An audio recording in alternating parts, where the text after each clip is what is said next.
আমার নামের আগে কারো নাম যেতে পারবে না, আমি কাজ করি না। আমরা একটা ভালো একটা অবস্থান কি আমি তৈরি করতে পেরেছি। আমার ছবিতে কামব্যাক করবা মানে তো বিরাট ব্যাপার। আবার আমি তার উস্তাদ, আমার ছবিতে আছে মানে তার মার্শাল আর্টগুলি দেখাইতে পারবে।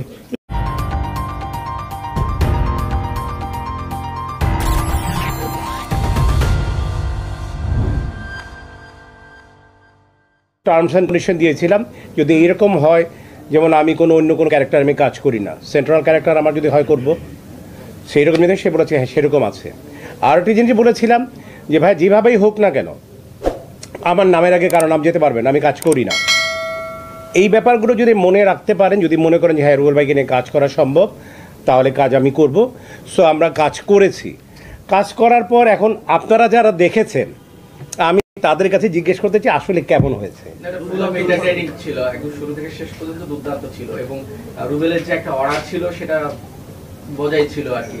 যে আপনারা প্লিজ আপনি যে এখানে মানে আপনারা আমি কি বলতে পারি যে আমরা একটা ভালো একটা অবস্থান কি আমি তৈরি করতে পেরেছি। সেটা অবশ্যই। আপনি সন্তুষ্ট কতটুকু? অনেকদিন পর যেহেতু ফিরলেন, ওটিটিতেও প্রথম কাজ, বেনসন জুনায়েদ ক্যারেক্টারটাও দারুণভাবে সাড়া ফেলেছে এবং আপনার যে অর্ডারটা সেটা বজায় ছিল, আপনি কতটুকু?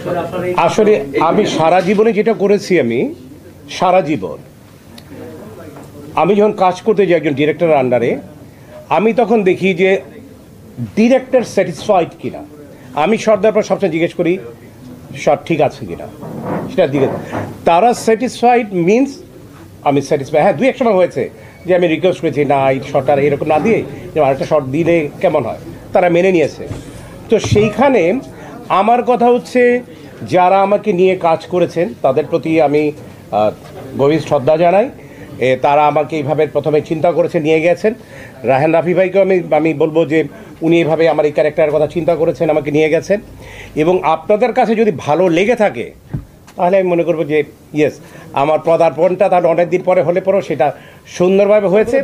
এটা আমি সারা জীবনই আপনারাই তুলে ধরেছেন, আপনারাই তুলে ধরবেন, আমি জানি না হোয়াট আই ডান। আপনারা যদি ভালো করে বলেন মনে করি ঘুরে না, এটা ডিপেন্ড করে। আমি আই ডু বিলিভ ইন আল্লাহ, আল্লাহ তালা যতদিন রাখবে ততদিন থাকবো, কাজ করব এবং আমরা সর্বোপরি এইখানেও ভালো কাজ পেলে করব, আদারওয়াইজ করব না। এরকম আমার মতো যদি হয় সেভাবে করব। আপনাদের যদি আর কোনো প্রশ্ন না থাকলে আমরা এটা শেষ করে দিই। আমি একটু বলি,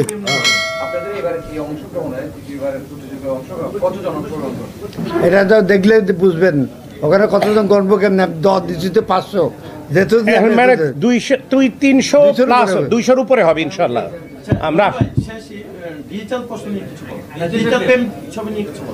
ডিজিটাল প্রেমের ব্যাপারে ওস্তাদ বলতে পারবে। আমি বলি রুবেল তো জানতো না, এখন জানছে রুবেল থাকবে। আপনাদেরকে আমন্ত্রিত করলাম আগামী এই বছরে আমি মরদ করবো। আগামী বছর আর কি, এই বছর তো শেষ, আগামী এই বছরে। হ্যাঁ তো আসলে আমরা আপনাদেরকে সবাইকে আমন্ত্রণ জানালাম, আমি মরদ করব। বিশেষ একটা আকর্ষণ থাকবে আমার, রুবেল ম্যান থাকবে, আরেকটা শিল্পী থাকবে, সেদিন আমি বলবো, তার নামটা এখন বলবো না। হ্যাঁ এটা আকর্ষণ রইল, এদিন বলবো। ছবি কিন্তু আরম্ভ হয়ে যাবে। ডিজিটাল প্রেমের প্রত্যেকেও যেন কাজ করতে পারে সে সুযোগ আছে। মার্শাল আর্ট জানবে, যারা মার্শাল আর্ট জানবে তারাই এই ছবিতে অভিনয় করবে। রুবেল থাকবে তো প্রথমে, এটা তো স্বাভাবিক। তো এই কামব্যাক, আমার ছবিতে কামব্যাক করবা মানে তো বিরাট ব্যাপার। আবার আমি তার উস্তাদ, আমার ছবিতে আছে মানে তার মার্শাল আর্টগুলি দেখাইতে পারবে, এটা সৌন্দর্য হবে। এইটার ওয়েব সিরিজ করছে, আরও কিছু করছে, আরও অনেক কিছু করুক, কিন্তু মার্শাল আর্টের ছবিতে বহু বছর পরে আমরা একত্র আসবো। এই ছবিতে আমি উস্তাদের ক্যারেক্টার করবো। রুবেল থাকবে আমার একজন খুব, এটা বলবো না এখন, এটা একজন ছেলে থাকবে। এটা আমি আপনাদেরকে জানাবো খুব শীঘ্রই। আপনারা সবাই আসবেন, সবাই আসি, এটাকে সহযোগিতা